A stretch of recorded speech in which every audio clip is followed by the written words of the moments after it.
Tov, Shalom Aleichem, everyone. Welcome to the Aliyah day.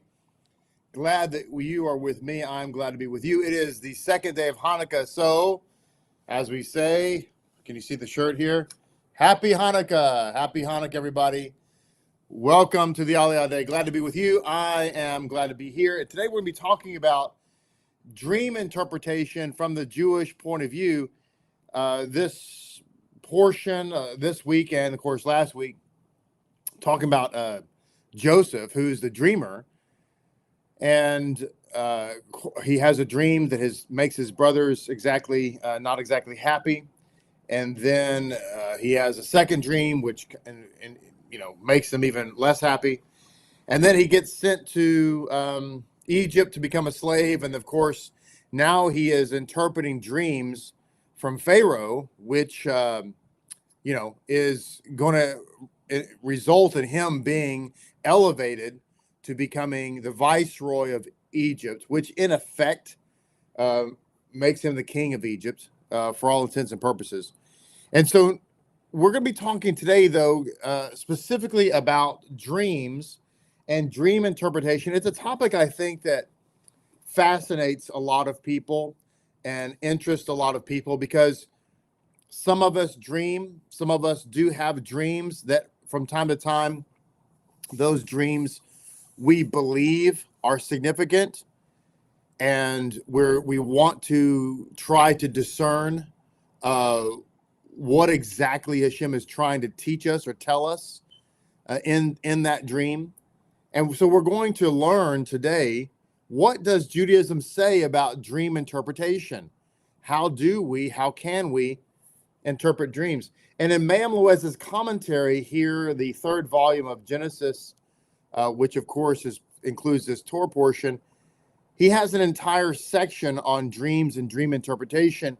And so we're going to take the opportunity to go through that section and see what we can glean, see what we can learn, see what we can pull together from all of that. But before we get started, let me go ahead and say Boker Tov to everybody. By the way, there was a Paths of Faith yesterday that Yitro Kroon did with Zakin Yagal, and he was able to give his testimony. So if you have not seen that, I encourage you to listen to his testimony. And then before that, there was a Paths of Faith that Yochanan and Tirza did together. And some of you have seen that as well, but I wanted to draw your attention to those that you might want to look. And the reason I would say to watch both of them, of course, is because it can be an encouragement to all of you. Yitro is going to be making his way back to Oklahoma today, but prayerfully will be back with us soon and very soon.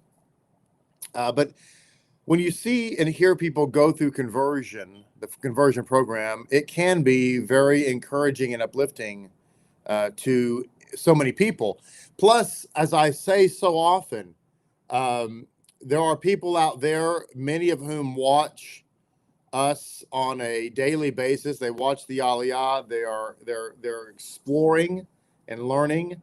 They're not sure yet if they're really ready to commit or whatever, but they're still watching. And you're wondering, what kind of people are we? Who are we really? You see us on your screen here, but what are we really like in person? And I listen, these are valid questions. What are we like? I mean, I would want to know that. And so having the experience of people who've been here is very often helpful. So let's say good morning to everybody as we dive into this topic. Boker Tov to you, Chris and Crystal. Glad you're here. Good morning, Micaiah. Good to see you. Good morning, Yitro. Boker Tov. Guten Morgen to you, Gianna. Guten Tag, Donna.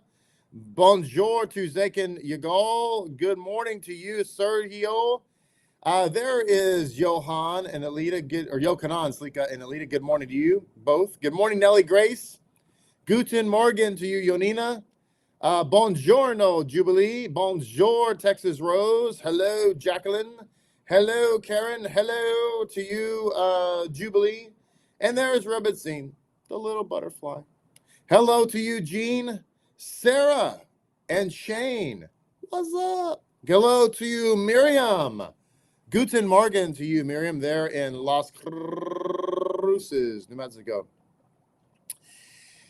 Miriam, quick question for you. How far are you guys from Monahans, Texas, or El Paso?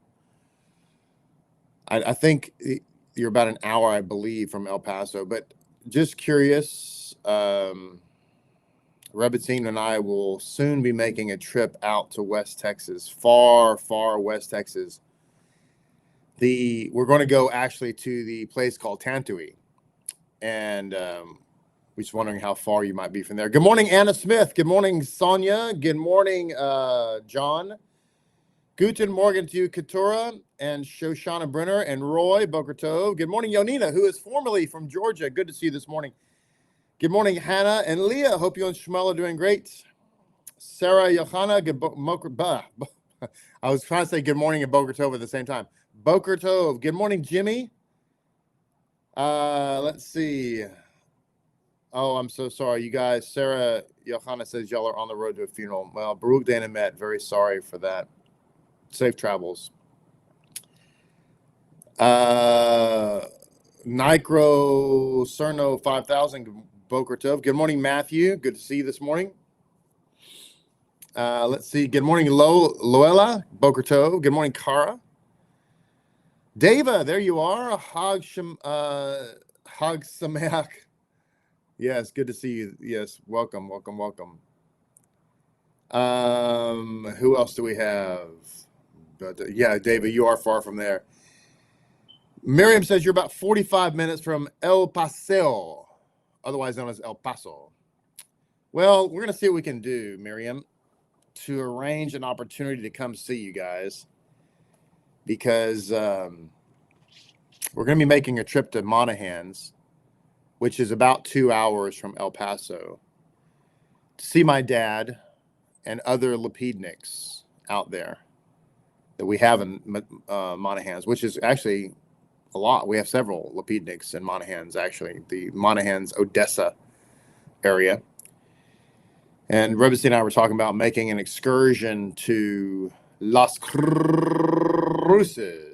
to see you, Miriam, as well as Yitzhak and Zahava and anyone else that cares to let us visit with them. So we're going to try to work that out. Good morning, Denise. Good to see you this morning, watching from the United Kingdom.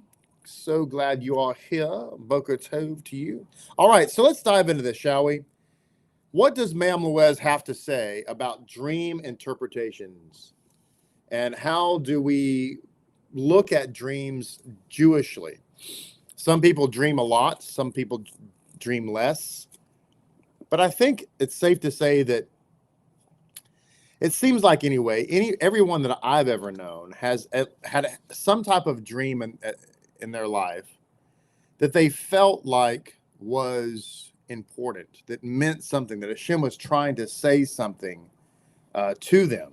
Okay, and therefore, let us dive into this concept of dream interpretation, since we have the opportunity to talk about dreams with respect to everything that's written here about Yosef and so forth. This comes from Ma'am Loez's commentary, and we're going to dive into it. Baruch HaShem. The Talmud tells about a certain professional dream interpreter whose name was Bar Hadaya. If a person paid him well, he would provide a favorable interpretation for his dreams. I was thinking about doing this as a side business, by the way, a while back. Dream interpretation for money. It was going to be something that, was kind of like a little side gig. But Rebbe told me I probably shouldn't do that. It says here, if one did not pay him well, the interpretation would be unfavorable.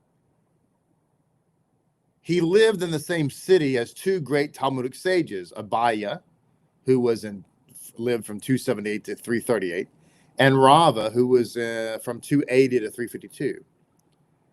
And they made use of his services. Abaye would pay him a good fee in advance whenever he dreamed, while Rava sought his services free of charge. Therefore, he always gave Abaye a favorable interpretation, while Rava's were consistently unfavorable. This was especially obvious because the two often shared similar or the same dreams. Once they both dreamt that they were reading the verse, "Your ox shall be slaughtered before your eyes." That is Deuteronomy 28:31. When Rava sought an interpretation, he said, "Your investments will sour, and you will feel so bad that you will not have an appetite to eat." To Abaye, he said, "Your investments will yield so well that you'll be too happy to eat." So there's a point to this, of course, and if you pay attention, you're going to come to it. And that is that depending upon who gave this dream interpreter, the professional, by the way, dream interpreter, as we call a PDI, professional dream interpreter is the official acronym for that, whoever paid him the most money, he would give them the better interpretation.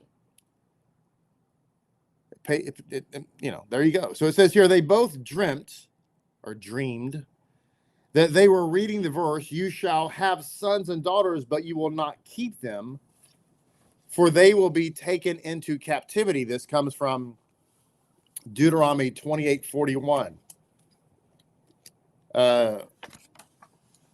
Nicro, we appreciate your support. Thank you for being here. If you would kind of pay attention to the class, that'd be helpful, but we're so glad you're here. Thank you. Says to Rava, he interpreted the verse literally as a curse. To Abaye, he said, "Your sons and daughters will be sought by important people from afar, and when they marry, they will be taken far away from you." So both dreamed of the verse, "Your sons and daughters will be given to another people," Deuteronomy 28:32. To Abaye, he said, "You will have many sons and daughters. You will want them to marry your relatives, and your wife will want them to marry hers. She will win. And it will be that if they are being given to another people," it will be as if, rather, they are given to another people. To Rava, he said, "Your wife will die, and your children will be given to a stepmother. You will grieve because of this." Now, they both related that they dreamt of the verse, "Go eat your bread, enjoy," Ecclesiastes 9:7. To Abaye, he said, "Your investments will be profitable, and you will eat, drink, and study Torah in tranquility." To Rava, he said, "Your investments will be unprofitable, and you will have nothing to eat and drink. You were shown this verse to lighten your misfortune." So it goes on to say here, they dreamed another verse and said, "All the nations of the earth shall see that God's name is called upon you, and they shall be afraid of you." This is from Deuteronomy 28:10. Now to Abaye, he said, "You will gain a reputation as the greatest scholar in the academy, and all the others will be afraid to debate you." To Rava, he said, "Thieves will steal from the royal treasury on the basis of a false accusation. You will be imprisoned, and people will be afraid because of you, saying, 'If a great man like Rava is suspect, what about us?' This came true, and on the basis of a false accusation, Rava was arrested on the very next day." Now, it says, it goes on to talk about this interpretation. It goes on and on about the various dreams that they had and how he would, interpret favorably for another, and on another for the other he would dream, or excuse me, he would, give a wicked interpretation, and it was all based on whether or not, the person paid him a good amount of money or not. Okay, so this is drawing to a conclusion here, and this is what the conclusion is. It says here, it says, dreams follow the mouth. Okay, this is the point that's being made in this long story about how this professional dream interpreter, who, by the way, is obviously a wicked person, because he realizes this dictum in Judaism, and that is that dreams follow the mouth. They come true, as it says here in Mamlez's commentary. They come true as they are interpreted. And now this brings us to what is obviously a crucial point, and that is that you want to be careful with whom you share your dreams. Because the interpretation of those dreams is entirely dependent upon the way in which they are interpreted. Now, this may seem counterintuitive to a lot of people because they might be thinking, well, wait a minute. If God gave me this dream, how can it be that the way in which I interpret it is the way that it's going to turn out, or the way that somebody else interpreted it is the way it's going to turn out? Well, that's a good question. I don't exactly have the answer, but what I do know is that this is true, that dreams follow the mouth. This reminds me of two other, or maybe three other things that we've talked about in times past that are somewhat related to this concept. The first is think good and it will be good. Think good and it will be good. This is really an important dictum that is found in Judaism that encourages all of us to be positive thinkers, to try to resist thinking negatively. Think good and it will be good. And there's a whole discussion about this. And one of the things that's said about that particular thought is, with any given situation, it has the opportunity to work out well or work out bad. A lot of people, well, I don't know if it's a lot of people or not. I don't know if it's, I don't know what the percentage is one way or the other, but some people have a tendency to always lean towards the bad. It's probably not going to work. I don't see how that's going to work. I'm not sure how that's going to work. I really am concerned about that working. And those self-same people, a lot of times, if you say to them, look, it's going to be fine, they will get mad at you. How could you say be fine? How do you know it's going to be fine? They get angry when you suggest that it might work out okay. And the reason this is the case is because they have a bending towards negativity. And it's almost like they don't like being positive.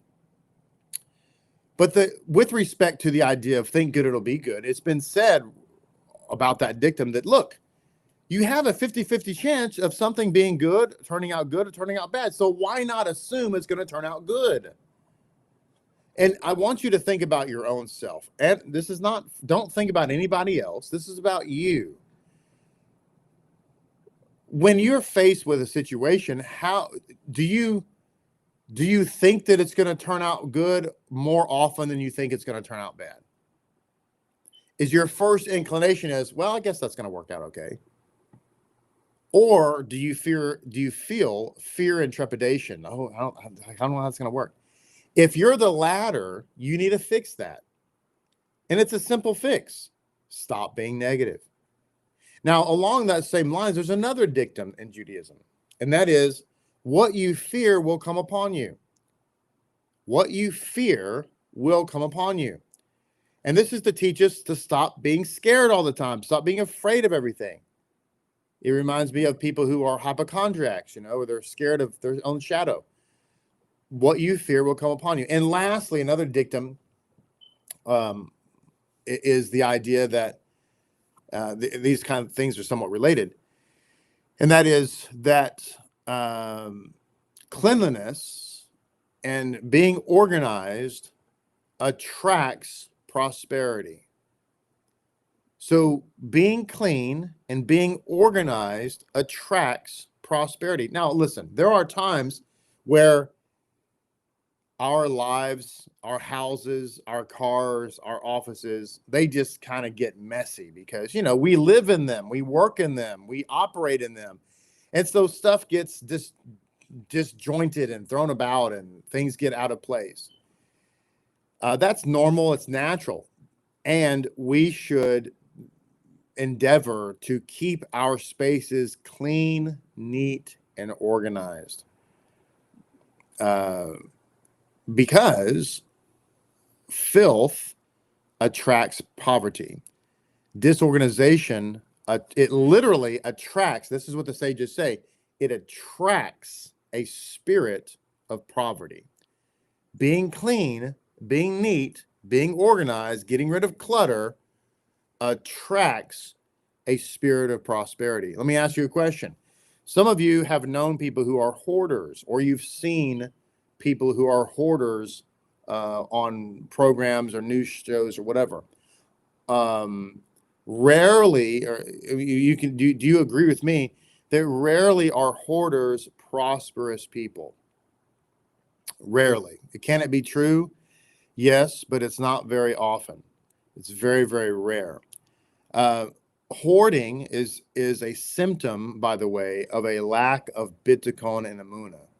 That I can't get rid of this thing because it's quote unquote valuable. When in fact, by the way, it's not valuable. Okay, well, you say, well, no, it's valuable. When I bought it, it cost me $100.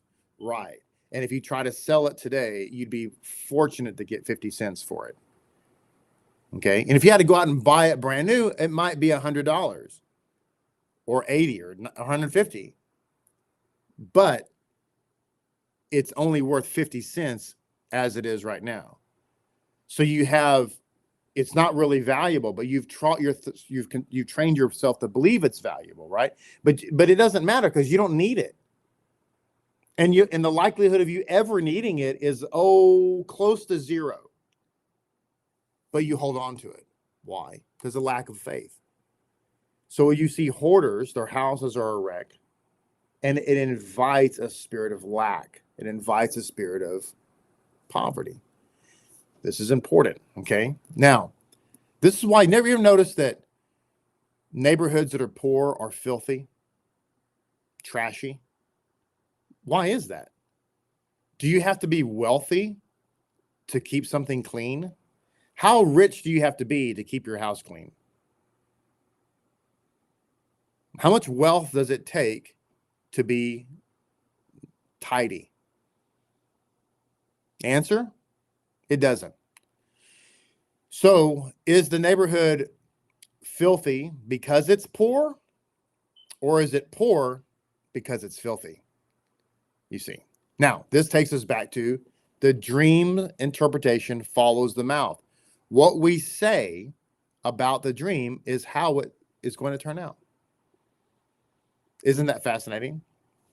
So we continue on with our story here. So it says here,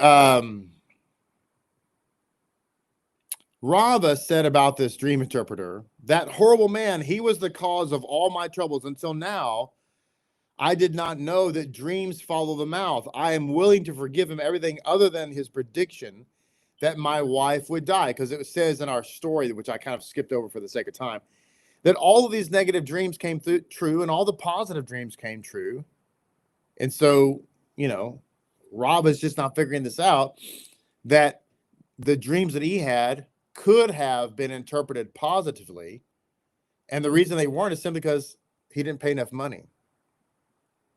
So it says here, she was the sainted daughter, my wife that he predicted would die, and in fact she did die, was the sainted daughter of the great Rav Hizda.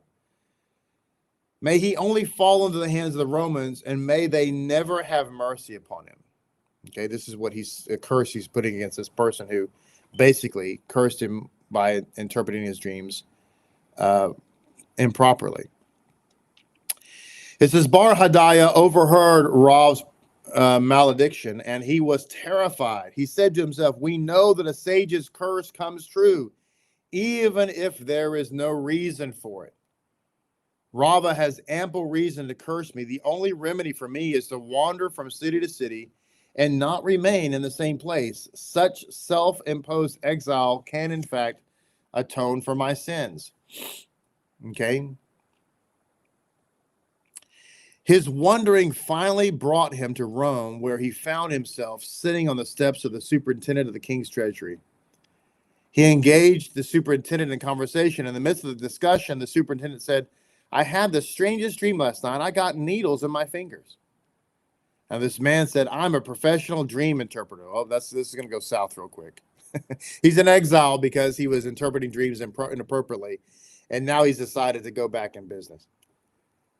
So he said, just give me a coin and I'll tell you the meaning of your dream. So here he's back to selling dream interpretation. The superintendent was not willing to pay, however, so the dream was not interpreted. A while later, the superintendent told him, I dreamed that clothes moths were eating two of my fingers. Again, Bar Hadaya asked for money, but when it was not forthcoming, he refused to interpret the dream. A few weeks later, the superintendent said, I dreamt that moths were attacking my entire hand. You want to know what the dream means, said Bar Hadaya. Moths have attacked the emperor's robes and have ruined them all. Now, at the time, the Western Roman Empire was ruled jointly by three sons of Constantine I, Constantine II, and Constans and Constantinus II. There's a lot of consonants there. When the emperor found out about the damage, he ordered that the superintendent be put to death for dereliction of duty. When the superintendent was given a chance to speak in his own defense, he said, "Why are you blaming me? I knew nothing about it. Why not blame Bar Hadaya, who knew about it the entire time? I would not pay him to interpret my dreams, so therefore he kept the information to himself." Now, Bar Hadaya was immediately arrested and brought into the emperor. "Because of your greed," fumed the monarch, "the royal robes have been ruined, and I have a fitting punishment for you." Now, Rava was in Rome at that time, and he heard about the sentence, and two cedars were to be bent over towards one another and tied together with powerful ropes. To each of the cedars, one of Bar Hadaya's legs was to be bound, so that when the rope holding them together was severed, well, let's just say he'd be broken up about it. Says, "I will forgive him," said Rava, "if his head is also torn in half." Now, when the execution took place, Rava's words came true, but Bar Hadaya's body was torn in half so violently that his head also was torn in half. Now, the Talmud notes that there were 24 dream interpreters in Jerusalem in the time of the Second Temple. The Midrash tells that a woman once came to Rabbi Eliezer and said, "I dreamt that the second beam of my house broke." "You will have a son," replied the rabbi. His interpretation came true.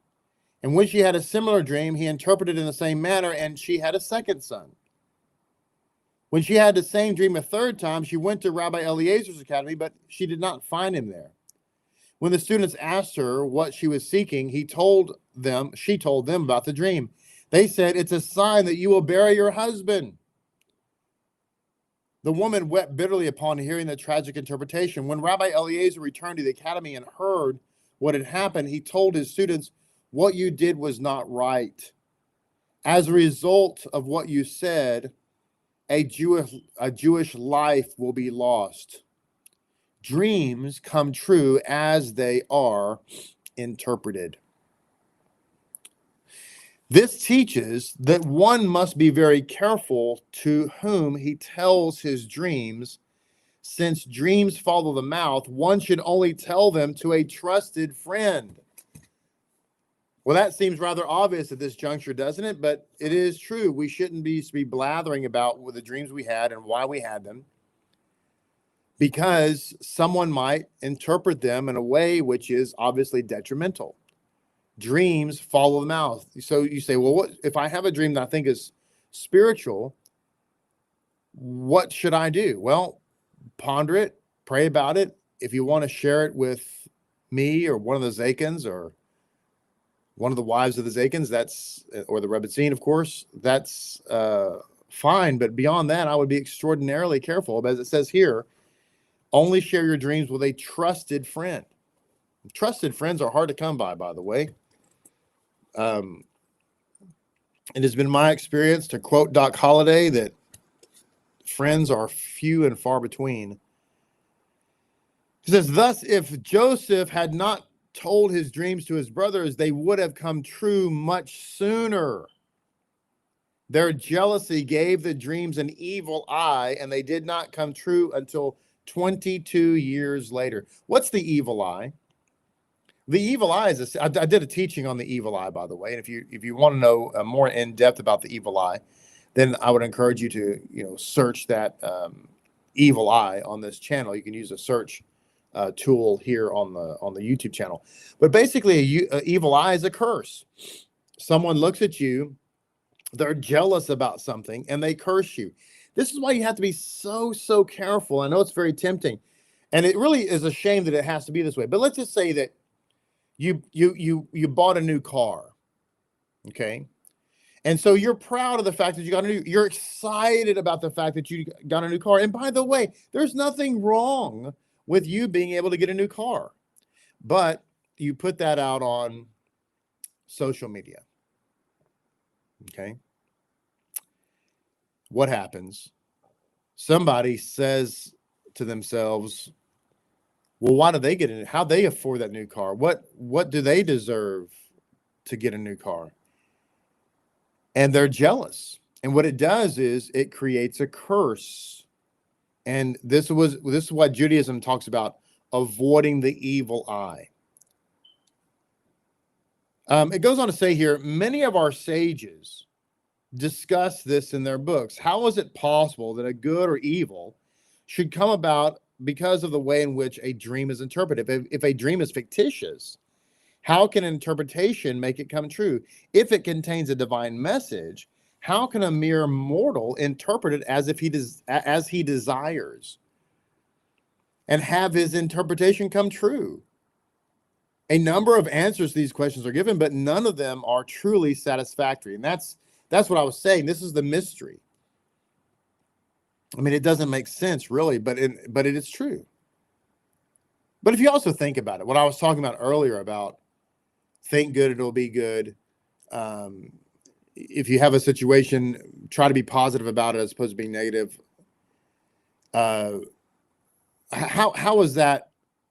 How does that really affect reality? Well, I think with that, you would have to get into probably the idea of quantum physics, quantum mechanics. But think about also, you say, well, I mean, if I keep my house tidy and neat and organized, how does that really affect my financial situation? But it does. Hey, let me ask you another question. Have you ever heard anybody say, or have you ever said this, or have you ever felt this, that a clean car runs better? Has anybody ever thought that or had that thought or heard someone talk about that?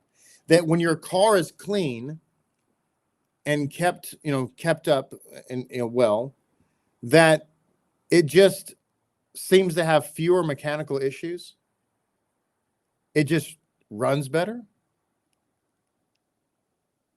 You ever seen somebody who has a car that's basically a clunker, a jalopy?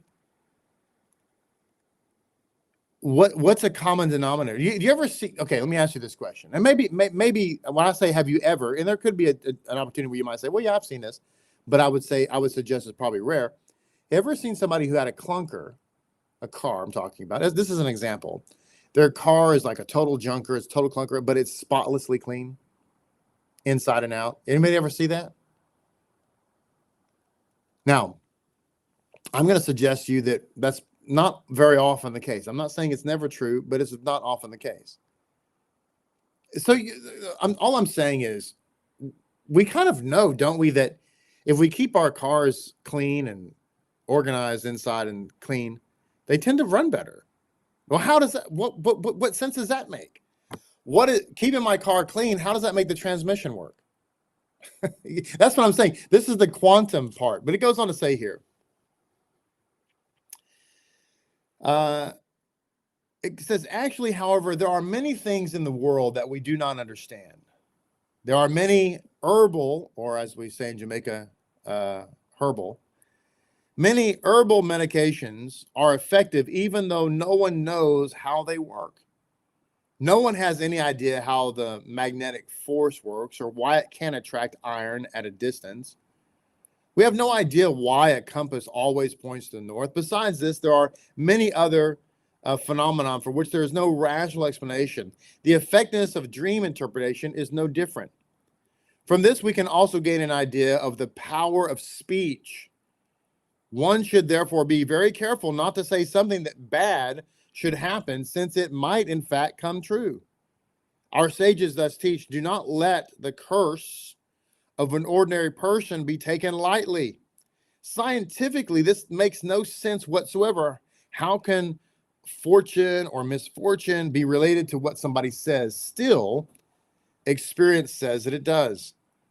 The same is true of interpretation of dreams. Now, we know this to be a fact, right? Many of you have seen the experiments that were done in various ways.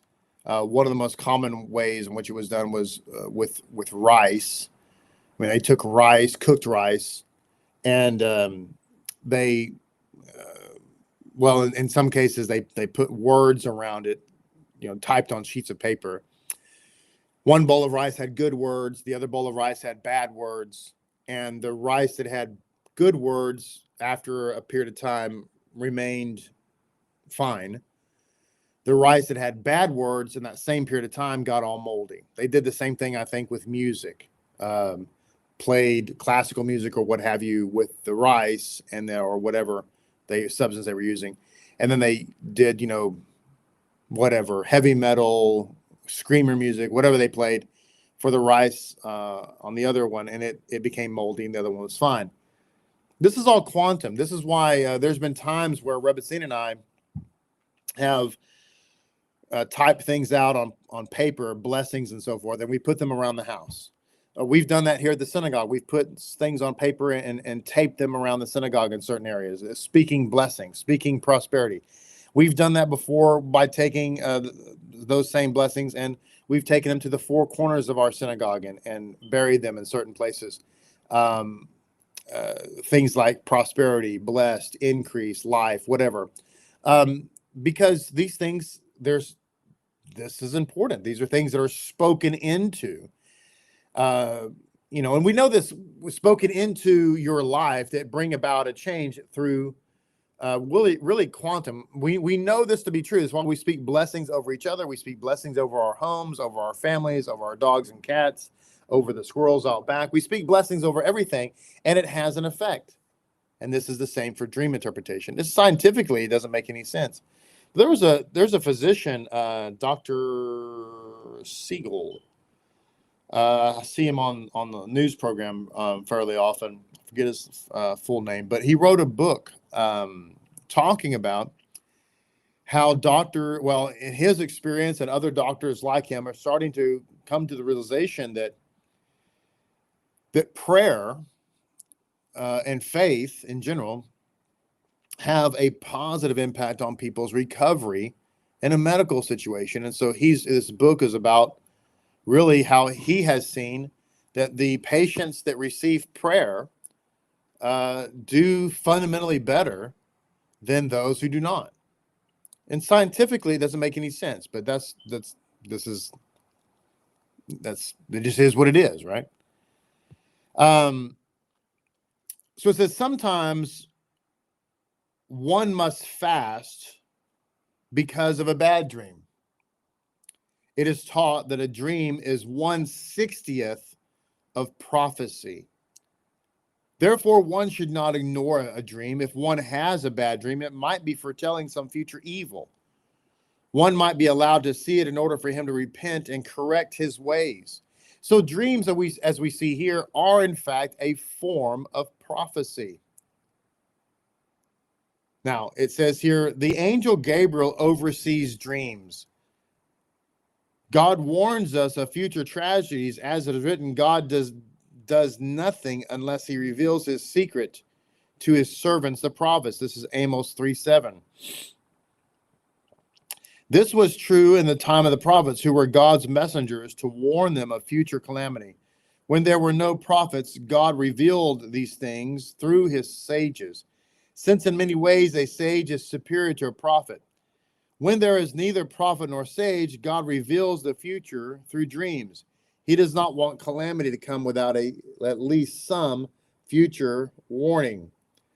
Now, by the way, did you catch that little comment there that it said that a prophet is senior or superior, or excuse me, a sage rather, is superior to a prophet. A sage is superior to a prophet. What is a sage really?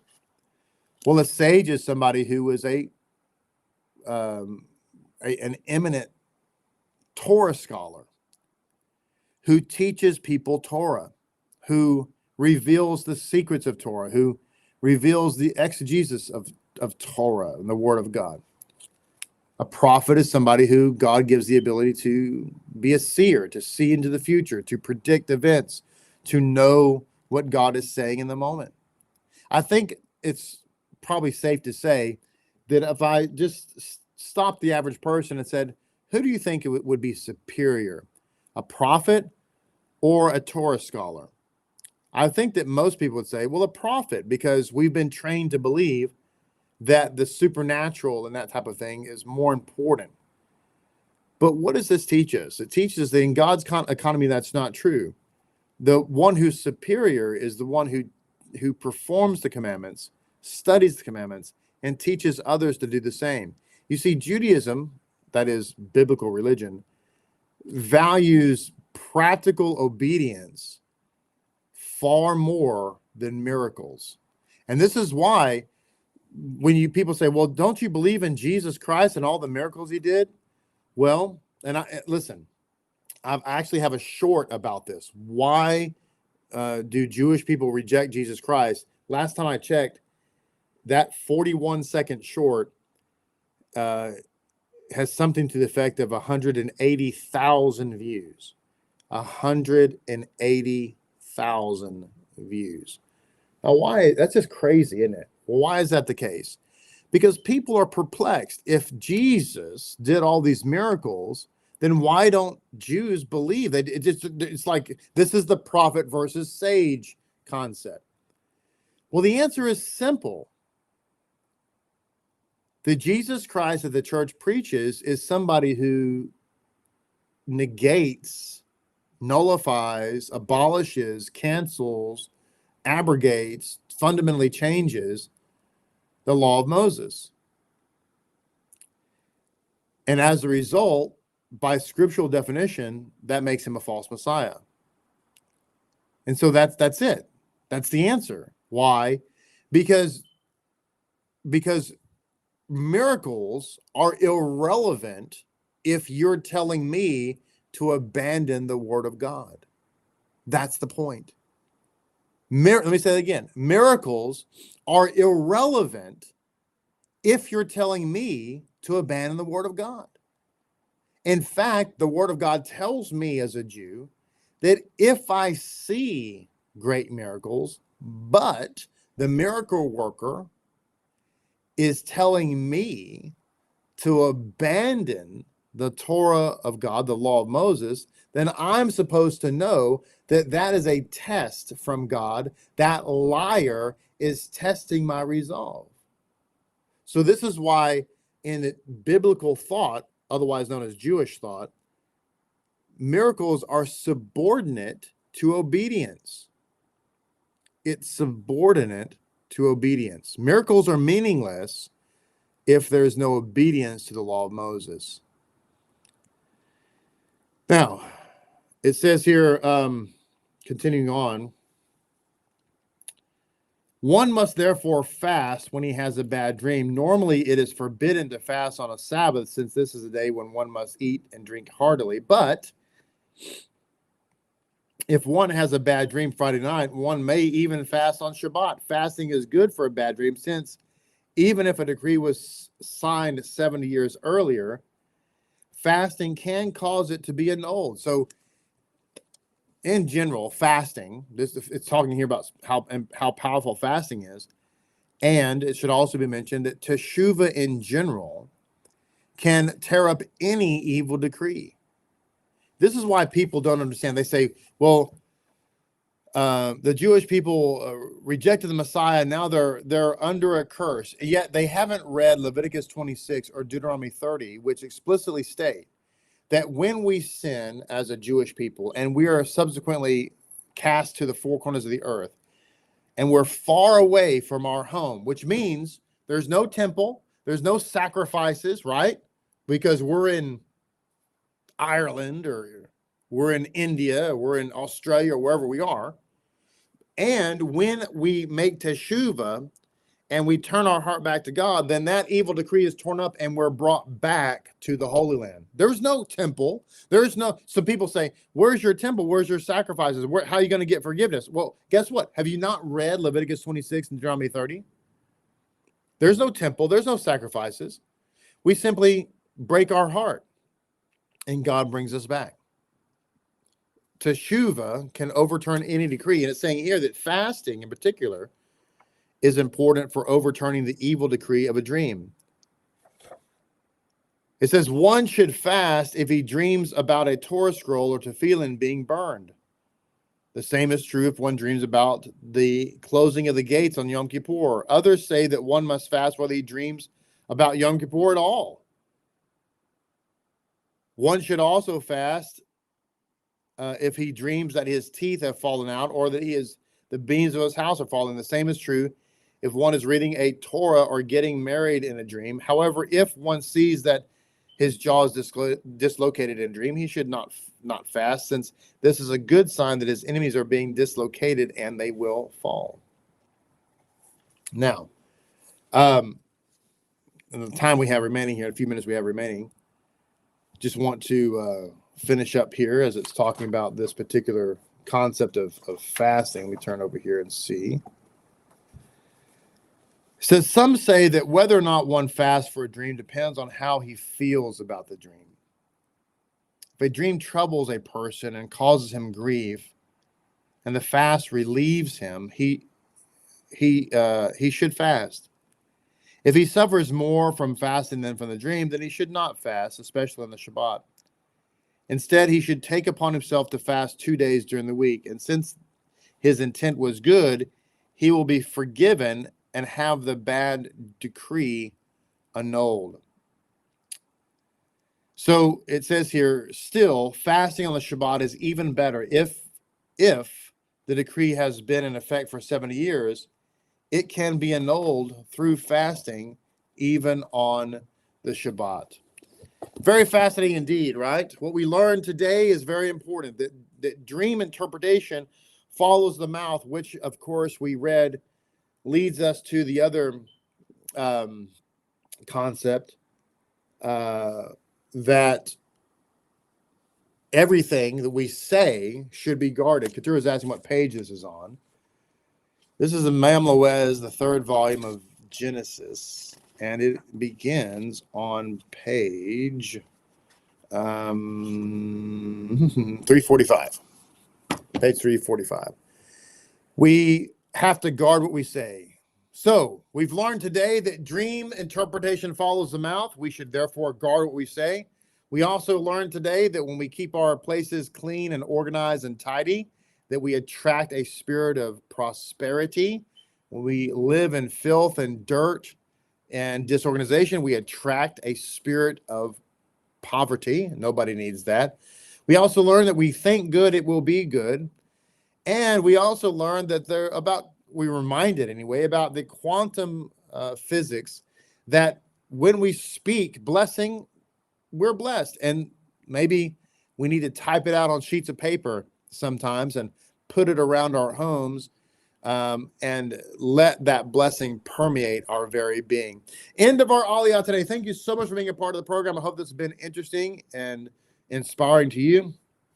I will look forward to seeing you tomorrow, Baruch HaShem, as we continue to talk about Yosef and his encounter with Pharaoh and his rise to being the supreme power in Egypt. Until then, may you have a blessed and amazing day. May today be for you a day of good news and good fortune. Shalom Aleichem to all of you.